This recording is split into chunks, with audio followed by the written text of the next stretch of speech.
ہر قسم کے روحانی جسمانی مسائل اور وظائف کے لیے پیر اقبال قریشی چینل کو سبسکرائب کریں۔ نحمدہ ونصلی علی رسولہ الکریم، اما بعد فاعوذ باللہ من الشیطان الرجیم، بسم اللہ الرحمن الرحیم۔ ہم اس وقت ملائیشیا کے شہر کوالالمپور کے اندر موجود ہیں۔ یہ باتو کیف آپ نے دیکھ رہے ہیں ہماری بیک سائڈ پر، یہ ہندو مذہب کا بہت بڑا یہاں پر مندر ہے۔ پہاڑ پر یہ سرنگ ہے، کئی سیڑھیاں چڑھنے کے بعد اندر بہت بڑا مندر ہے۔ یہ گولڈ پلیٹڈ انہوں نے بہت بڑا ایک بت کھڑا کیا ہوا ہے۔ اصل یہ چیز بتانی مقصود ہے کہ دنیا کے اندر انسان مختلف زبانوں کے بستے ہیں۔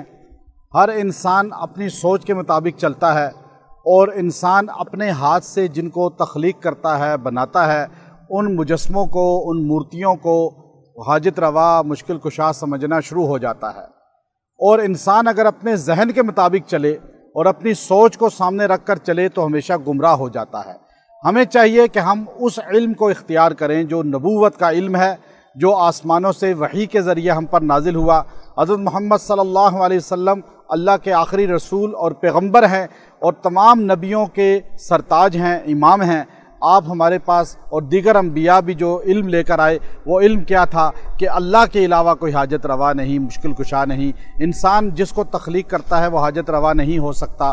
ہمیں اس کتاب کی اور اس ذات کی ہمیں پیروی کرنی چاہیے جو آسمانوں پر ہم پر اللہ رب العزت نے قرآن حکیم نازل کیا، اور فرشتے اس کتاب کو لے کر آئے، اور وہ علم جو آسمانی علم ہے وہ کامل علم ہے، اور اس کے اندر انسان کی عزت ہے، اور انسان کو اپنے رب کا تعارف ہوتا ہے، اپنے نبی کا تعارف ہوتا ہے۔ ہمیں زندگی کیسے گزارنی چاہیے پتہ چلتا ہے۔ یہاں ابھی آپ سیڑھیاں چڑھ کے اندر جائیں، یہ مندر آپ کو نظر آئیں گے۔ یہاں انسان جو ہے انسان کی عبادت کر رہا ہے، انسان مخلوق کی عبادت کر رہا ہے، مخلوق کے آگے جھکا ہوا ہے۔ تو ہمیں آسمانی علم یہ بتاتا ہے کہ آسمانی علم یہ ہمیں یہ علم دیتا ہے کہ انسان صرف اللہ ہی کی عبادت کرے اور اللہ ہی کو اپنا جو ہے حاجت روا سمجھے۔ ایسی جگہوں پہ آنے کا مقصود کیا ہے؟ ہمارے ساتھ ابھی احباب ہیں یہاں کے، میں نے ان کو بھی کہا میں ایسی جگہ پہ اس لیے آتا ہوں کہ ایسی جگہیں اللہ کے نام کو، نبی صلی اللہ علیہ وسلم کی درود شریف کو اور آپ کے پیغام کو ترس رہی ہوتی ہیں۔ ایسی جگہوں پہ آپ اللہ کا نام لیں،